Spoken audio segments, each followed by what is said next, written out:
새날을 주시고 또 우리의 또 매일 나오는 일터이지만은 건강한 모습으로 우리를 인도해 주신 하나님께 모든 영광과 찬양을 올려드립니다. 늘 맞이하는 이 하루지만은 또 하나님은 우리에게 주신 이 선물의 하루가 아닌가. 선물이라 하니까 또 값지고 귀한 것임을 우리는 고백하며 하루를 출발합니다. 별 내용도 아니면서 나에게 은혜를 주었던 한 토막의 글이 있습니다. 내용은 너는 행복으로 살아가느냐 행운으로 살아가느냐 하는 그런 이야기입니다. 이 행복과 행운, 우리가 볼 때는 비슷한 것 같지만은 행운이라는 것은 내 밖에서 이루어지는 것이라면은 행복이라는 것은 내 안에서 이루어지는 것이라 그렇게 정리할 수도 있습니다. 그 예화를 드는 것이 있습니다. 토끼 두 마리가 있었는데 그 토끼풀이라고 하는 것은 거의 새잎 크로바지 않습니까?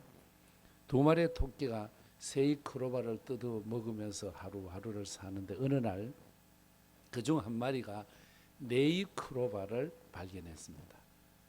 그 네잎 크로바 모양은 비슷한데 맛이 훨씬 좋고, 야 어디 이런 것을 여기다 두었느냐 해서 그 네잎 크로바의 맛을 아는 토끼는 그날부터 네잎 크로바만 찾아다닙니다.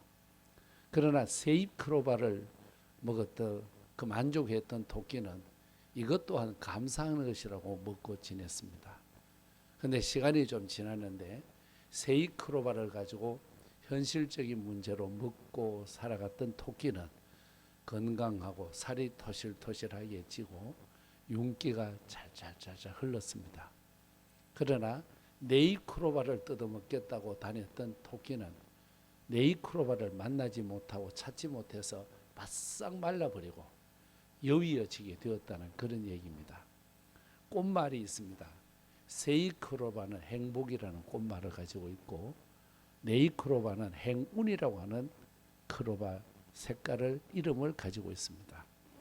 그러면은 우리는 행운을 잡으려고 일생을 쫓아다닐 수도 있고 늘 행운 뜬구름만 잡으려고 사는 사람이 있습니다. 그런데 우리는 새잎 크로바 행복이 뭐냐를 알고 행복을 찾아가는 사람이 우리 그리스도인이 아닌가 생각합니다.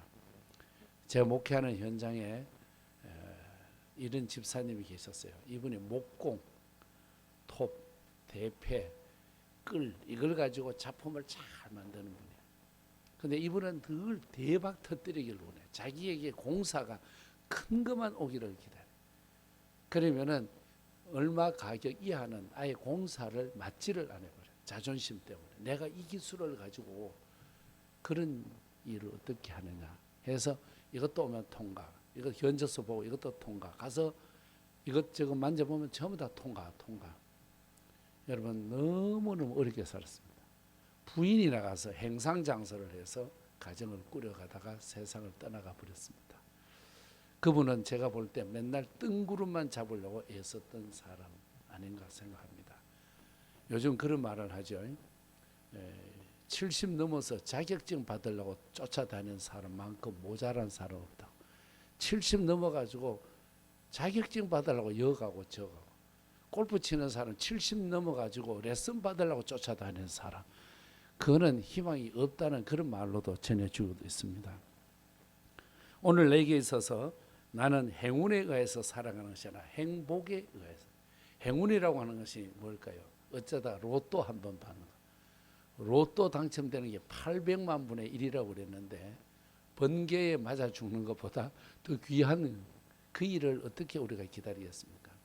우리가 성경을 공부해 보면 구약은 히브리어로 되어 있잖아요. 그래서 저는 늘 그 구약 단어 속에서 조크입니다.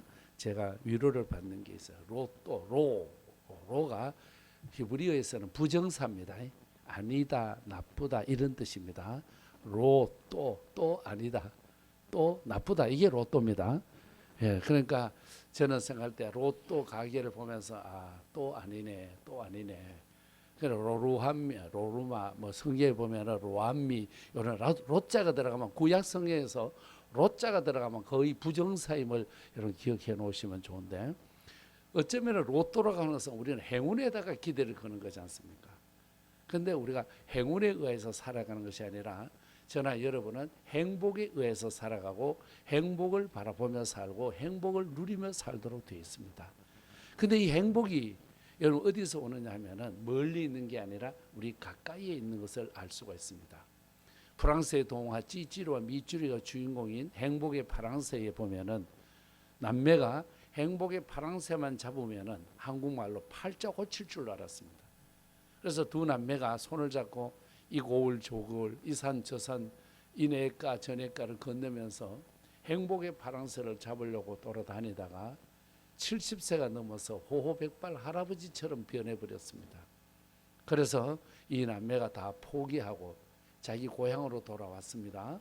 돌아왔더니 자기 고향집은 폐허가 되어 있고 뭐 엉망이 아닙니다. 그래서 할아버지 할머니가 된 남매가 다 썩어가는 그 마루에 앉아서 한숨을 내쉬면서 인생 헛것 살았다. 헛세상을 살았다. 근데 어디서 짹짹 소리가 나. 딱 보니까 추녀 끝에 새가 있는데 행복의 파랑새인 거예요. 그래서 두 남매가 벌떡 일어나가지고 행복의 파랑새를 딱 잡는 순간 옛날 모습으로 확 바뀌어졌습니다. 그 동화에서 우리에게 주었던 내용이 뭐냐면은 행복이라는 것은 멀리 있는 것이 아니라는 거죠. 우리 가까이에 있다는 것. 자, 오늘 우리는 똑같은 일터에서 함께 살아가고 이 세상에 24시간의 선물을 받은 저나 여러분 하루를 같이 살아갑니다.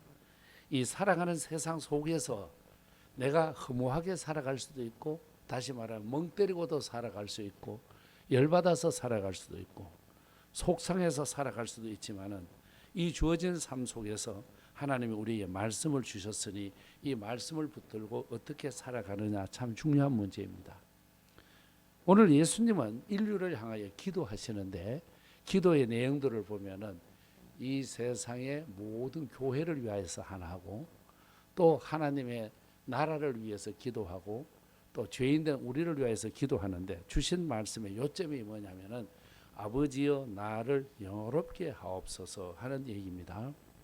이 말은 오늘 우리말로 가장 쉽게 번역을 하면은 아버지여 나 십자가 잘 지게 해 주옵소서 이 말입니다. 아버지여 나 잘 죽게 하여 주옵소서. 하나님의 뜻을 위해서 잘 죽음의 길을 걷게 하소서. 이게 원문의 내용이기도 합니다. 요한복음에서는 생명이라는 단어, 영생이라고 하는 단어로 우리 모두를 이끌어가고 있고 교회에 생명력을 불어넣어주는 말 바로 조에라고 하는 단어입니다. 5장 24절 거기가 요한복음에서는 생명이라고 나오고 요한복음 3장 16절에서는 영생이라고 하는 말이 나오는데 둘 다 헬라어 속에서 조에 하나님이 주시는 생명을 인간이 건드릴 수 없는 생명을 조에라고 말합니다. 이런 생명을 가지고 있는 우리가 살아가야 할 길이 뭐냐? 여러분 아버지여 나를 영화롭게 하게 하옵소서. 가정에서 저도 아들 한 명, 딸 한 명을 길러봤습니다. 저 아버지 어머니는 저를 기르셨고 우리 남매들을 기르셨겠지만 사람이 한 사람으로 세워짐을 당하는 데까지 아버지 어머니의 헌신은 이루 말할 수 없습니다. 근데 그 중에 우리 부모님이 우리를 향하여서 돌봐주는 것을 사랑이라고 말합니다. 사랑. 근데 저도 그 사랑을 받고 살아왔고 저는 아들 한 명, 딸 한 명인데 사랑하면서 살아가고 있습니다. 근데 그 사랑의 메커니즘이 뭐냐, 사랑의 중요한 것이 뭐냐, 중심이 뭐냐 보니까 인내 같습니다. 즉 오래오래 참는 것입니다. 우리 아이들이 그만큼 큰 것도 내가 기다려 주었고 참아준 것 아닌가.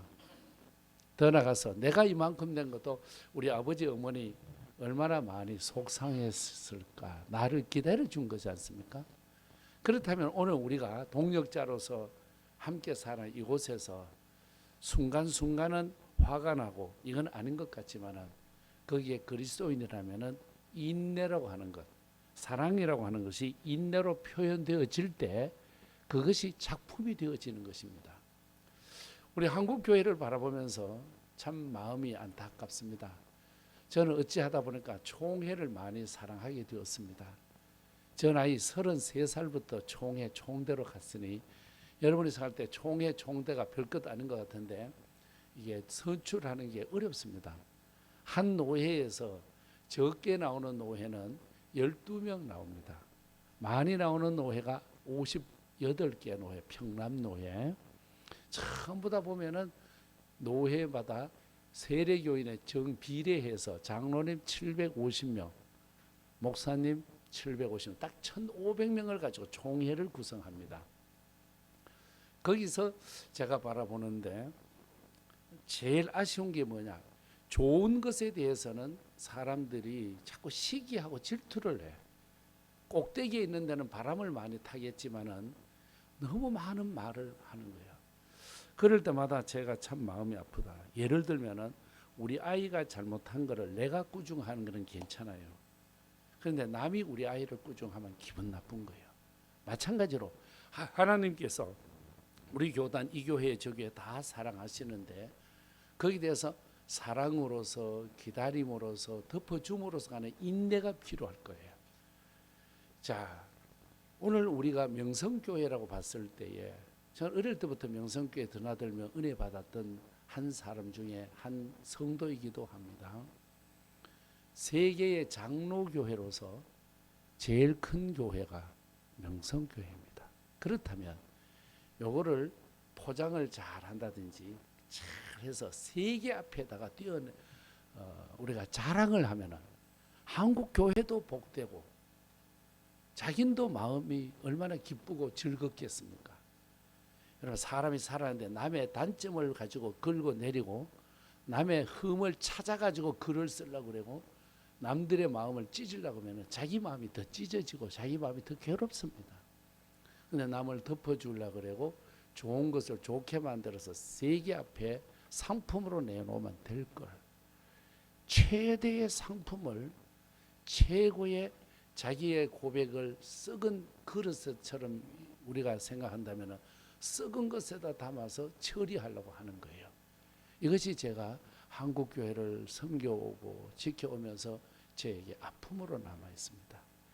좋은 교회에 좋은 것을 가지고 자랑해도 얼마나 많은데 세계 기네스북에 올려서 우리의 이 거룩한 원로 목사님 읽어놓으신 것을 작품을 만들고 아름답게 유튜브 작품을 만들어 올려 세계 앞에 띄우면은 그것이 여러분 전파를 타고 저 북녘 땅까지 들어가면 얼마나 멋있겠는가.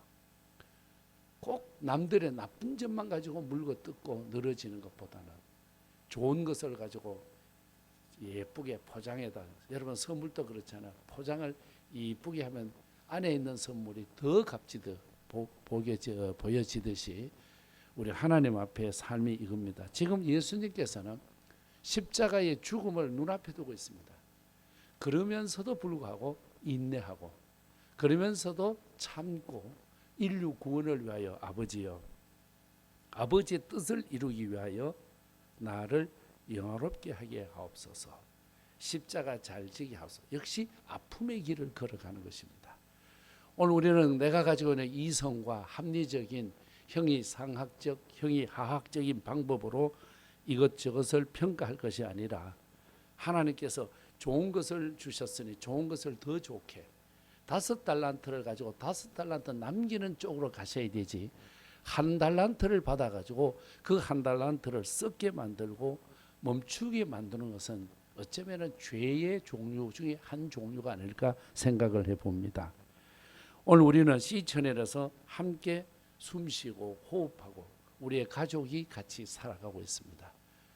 어쩔 수 없이 하는 것도 있지만 여러분 어쩔 수 없이 하는 일보다 어쩔 수 있어 하고 즐거워서 한다면 그게 얼마나 좋겠습니까?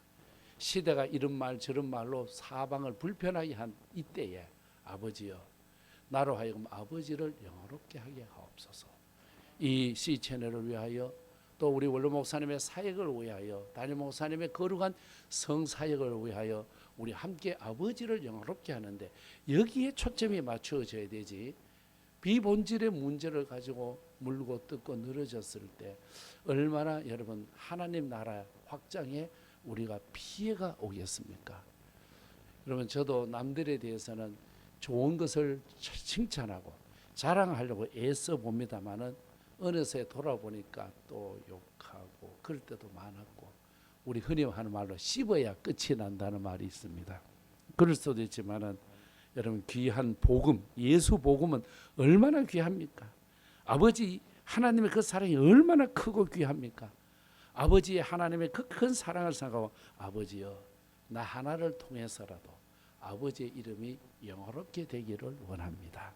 나 하나로 통하여 시천엘과 이 시천엘을 만드신 우리 창립자의 설립자의 마음에 하나님의 영화로움이 드러난다면, 여러분, 나는 얼마나 행복한 그리스도인과 직장인이 되겠습니까?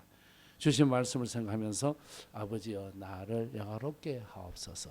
이것이 오늘 우리가 마음속에 묵상하는 그런 생명의 말씀이 되시기를 주님 이름으로 축복합니다.